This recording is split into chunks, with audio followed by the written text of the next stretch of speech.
नीति शास्त्र में कहा गया कि 3 हेतु मनुष्य के पास हो तो उसे तो स्वर्ग जाने की भी आवश्यकता नहीं है, उसको मरने की आवश्यकता नहीं है, उसके लिए संसार स्वर्ग के समान है। 3 हेतु क्या है?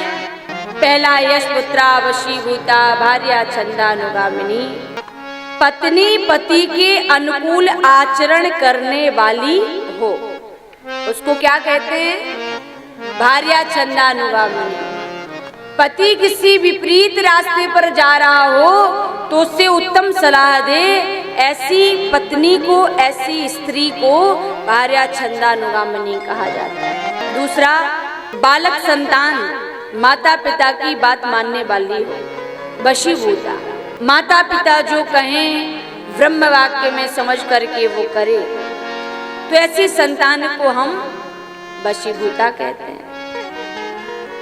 और तीसरा, विविचेयस्य संतुष्टः, जिसे अपने धन में संपत्ति में संतुष्टि है तो धर्मशास्त्र कहता है तत्स्वर्ग एह वही, उसके लिए संसार ही स्वर्ग के समान है। वो घर स्वर्ग समान है जहाँ एक साथ बैठ करके भोजन किया जा रहा हो। वो परिवार अयोध्या है जहाँ पर भाई भाई कंधे से कंधा मिला करके चल रहे हैं,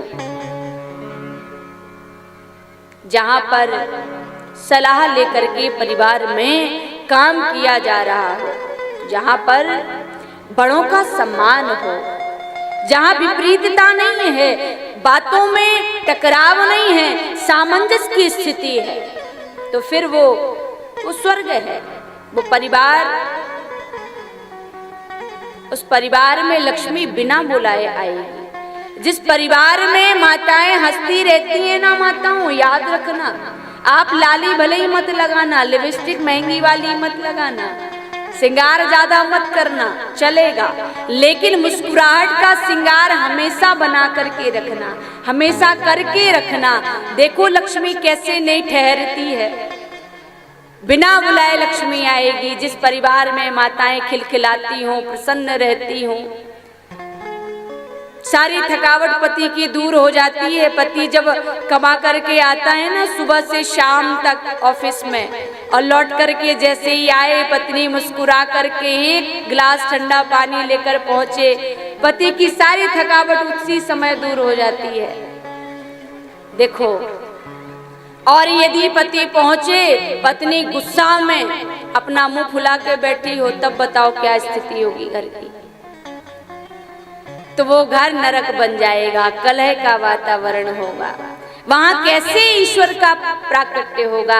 उस घर की संतानें कैसी होगी? या तो धुंधकारी जैसी होगी या फिर राक्षस पैदा होगी, बताओ जरा।